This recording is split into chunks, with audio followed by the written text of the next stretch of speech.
The Indiana Pacers hold a 2-0 series lead over the Milwaukee Bucks with a 123-115 victory last night. That it didn't seem even as close as the final score indicated. The Bucks got it to 2, but the answers were quick by Indiana. Literally the next possession, Siakam hit a 3. They are, and if you look at it, Indiana's killing Milwaukee with balance, right?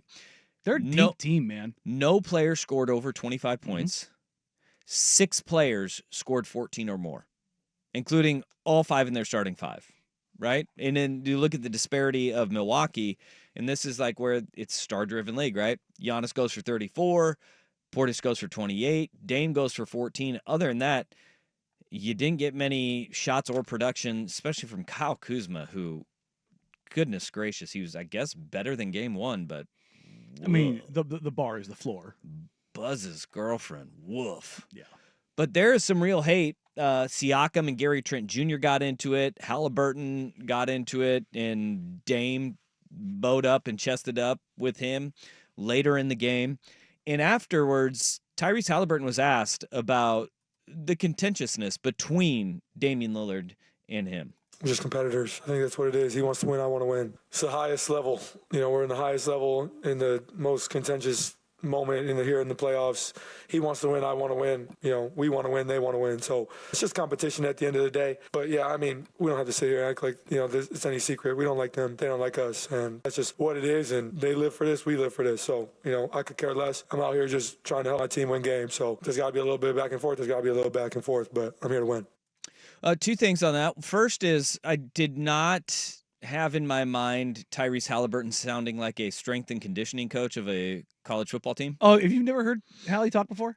Well, that was a little bit more raspy than usual, and obviously he was chirping a lot. Yeah. But he has strength and conditioning coach vibes all over that voice. No, he does. Yeah. Like his voice does not match what he looks like at all. No. I mean, he sounds like he's about to yell at you to get ass to grass. Get your squats down. 100%. Yeah.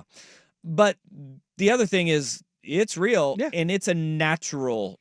This is like an old school rivalry where it's 2 competitors who are going to let each other know at every turn who's got the upper hand. And right now, Haliburton has the upper hand in spades over Damian Lillard. Well, I mean, that's to be expected with Dame missing 6 weeks. I think that's honestly, I think the way Dame played last night was about the best you were going to get from a guy who didn't play. Played 37 minutes after not playing for 6 weeks. Yeah, I'm going with, though, like, it's going back to last year, too. Oh, yeah. No, Haliburton has the upper hand. Like, take last night out of it.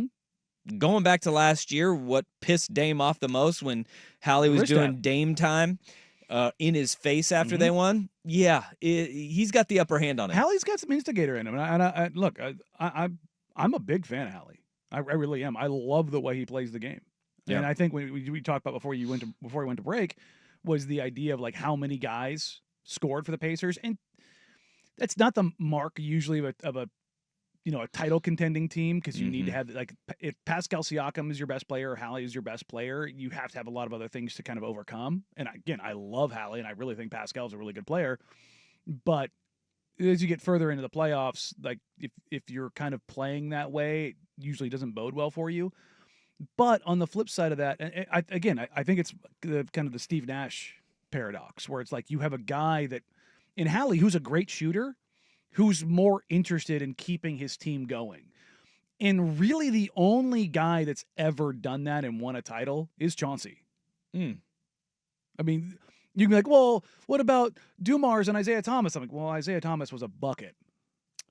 Like, also that's true. That's the difference. Is like, those, like, Dumars was not the sideshow, but he was the clear number 2 of that. I mean, it's IT and him being a monster. Like, that's different than what they do here. And the only other player I think that was like him, and they had so many other alphas, is Rondo.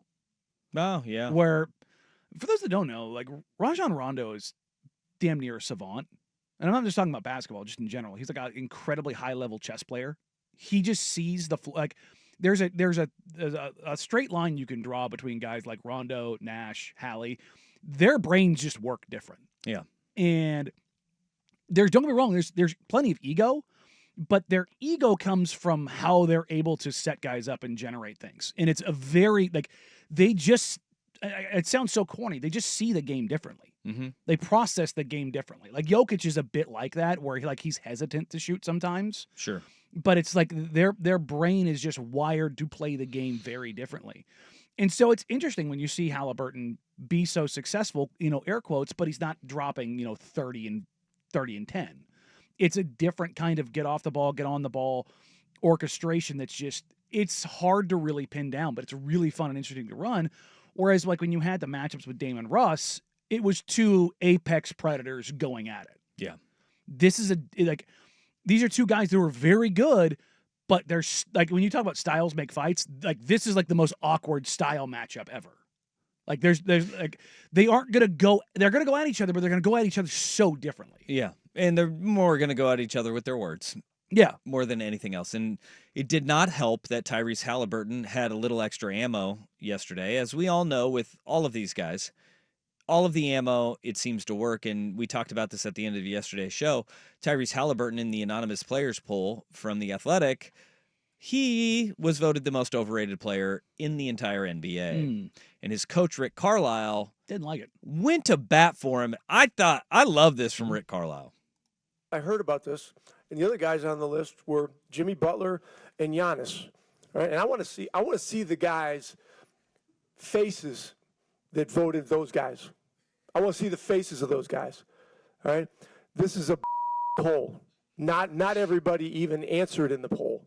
All right, guys were able to answer if they wanted to. They were asked on camera or with a microphone. The whole thing's okay, and it's just it's really a shameful thing. It's just a shameful thing.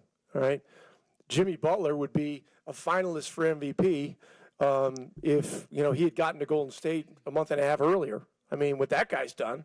And Giannis, are you kidding me? I'm done. Thank you. I love that. But you could tell Haliburton had a little oomph and a little more vinegar to him in his, tea and vinegar. I love Carlisle. I think he's a great coach. I think he obviously has his warts with his interpersonal relationships, which he has made significant leaps and growths in since his time in Dallas, because him and Luka, kind of went against each other, and Jamal Mosley was the peacemaker between those two. And I think Rick has advanced beyond that stuff, and it's showing with what he's done with the Pacers.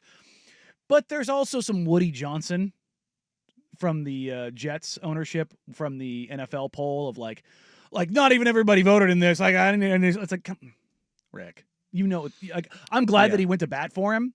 Like he should, but he knows what this is. Well, guys don't like him. It's high school. You mentioned this yesterday. It's high school. Yeah, guys don't like him, and that's what it is, and that's why he wants to see their face, though, is because it's like, what at high school, talking behind people's back, and a lot of catty claws out. I'm time, sure Rick right? has done an anonymous coach's comment a time or two. Oh, well, I bet he has as well. But hey, it's always different when your guy. Yeah, no, when and it's look, your guy. Look, he even acknowledged it, but the whole idea of like, I'd like to see him say this. Da, da, da, da. Look, there are guys.